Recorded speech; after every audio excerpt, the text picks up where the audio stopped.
Shalom Alehim. Alaihim shalom. Berjumpa lagi dengan saya pada perenungan hari ini tanggal 2 Mei 2022. Mari kita awali dengan tanda kemenangan kita. Dalam nama Bapa, Putra, dan Roh Kudus. Amin. Yesus sebagai makanan kekal. Bacaan liturgi hari ini diambil dari Kisah Para Rasul 6 ayat 8 sampai dengan 15 dan Injil Yohanes 6 ayat 22 sampai dengan 29. Saudara-saudaraku yang terkasih di dalam kasih Kristus, seperti yang kita ketahui saudara, bagaimana seorang elit politik pasti banyak pendukung ataupun penggemarnya saudara. Tak sedikit dari para elit ini akan hanyut dalam kemeriahan penggemarnya. Bahkan bisa jadi tokoh itu akan banyak mengikuti arus dari orang-orang yang dekat dengannya. Tuntutan-tuntutan mereka pun seringkali sadar atau tidak saudara, dikabulkan oleh sang tokoh yang mengendalikan dirinya dan orang banyak yang dekat dengannya. Pola pikir atau kemauan dari orang-orang sekitarnya pun tidak seolah-olah secara tidak sadar menjadi kebenaran pribadi tokoh itu.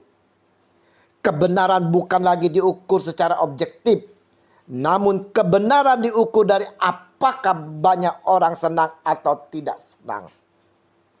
Saudaraku yang terkasih, Yesus pun merupakan seorang tokoh yang banyak pengikutnya saudara. Ia dikagumi oleh orang banyak. Di mana-mana Yesus menjadi bahan pembicaraan banyak orang.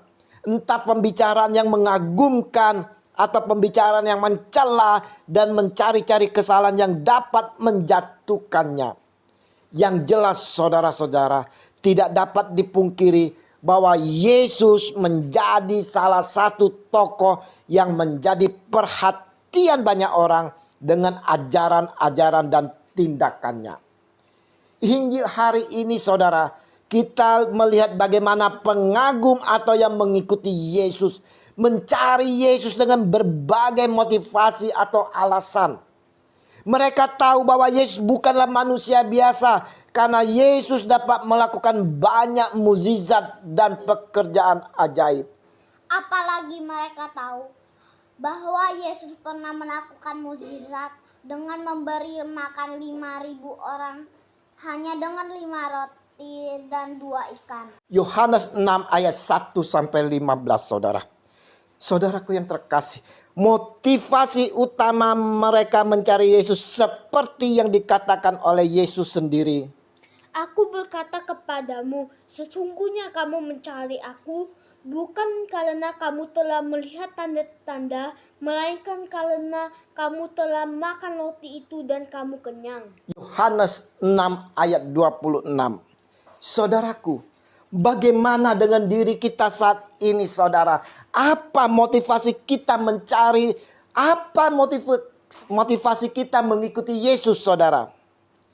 Tidak kita pungkiri di saat ini, kita yang rajinnya ke gereja, rajinnya ikut komsel pelayanan, bukan dengan sungguh-sungguh mencari dan melayani Tuhan Yesus saudara.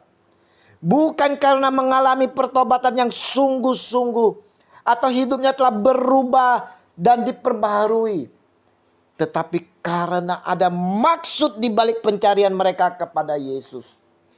Ada yang datang ke gereja mencari Yesus karena belum memiliki calon pasangan hidup. Ada yang datang ke gereja karena masalah ekonomi, sakit penyakit, dan lain sebagainya. Akhirnya saudara, mereka tak punya pilihan lain selain mencari Yesus setelah dunia tidak dapat menyelesaikan masalah hidup mereka. Bukan fokus utama ke Yesus di dalam hidupnya saudara. Jadi saudara-saudara, orang datang kepada Yesus karena mereka mencari makanan dunia yang bersifat sementara saudara. Bukan mencari Yesus sebagai makanan yang kekal.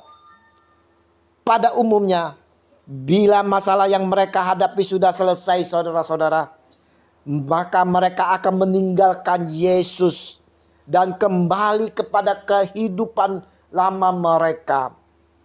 Yesus menegaskan bahwa seharusnya kita melihat segala yang Yesus lakukan bagi kita merupakan tanda menyingkapkan identitas atau jati dirinya.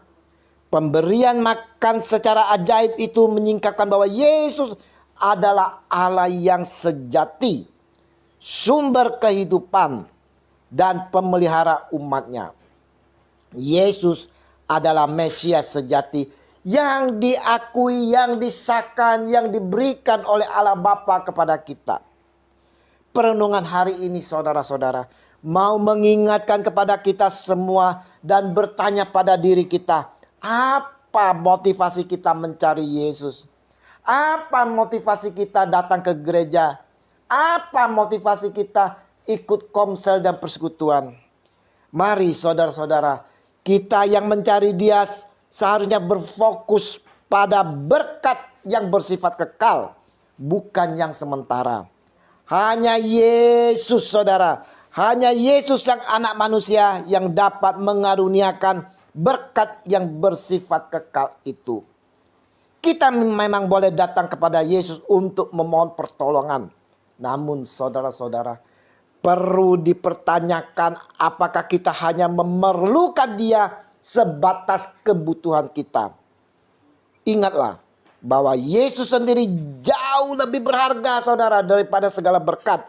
Maka yang lebih penting adalah percayailah Dia sebagai Tuhan dan nikmati hidup yang berarti dan kekal di dalam Dia. Yesus Tuhan kami, ajar kami senantiasa dalam urapan Roh Kudus-Mu, agar kami mampu mengenal dan memahami akan motivasi kami mencari Engkau, bukan sekedar berkat duniawi, tapi berkat kekal dari-Mu. Amin. Dalam nama Bapa dan Putra dan Roh Kudus. Amin. Shalom Aleihim.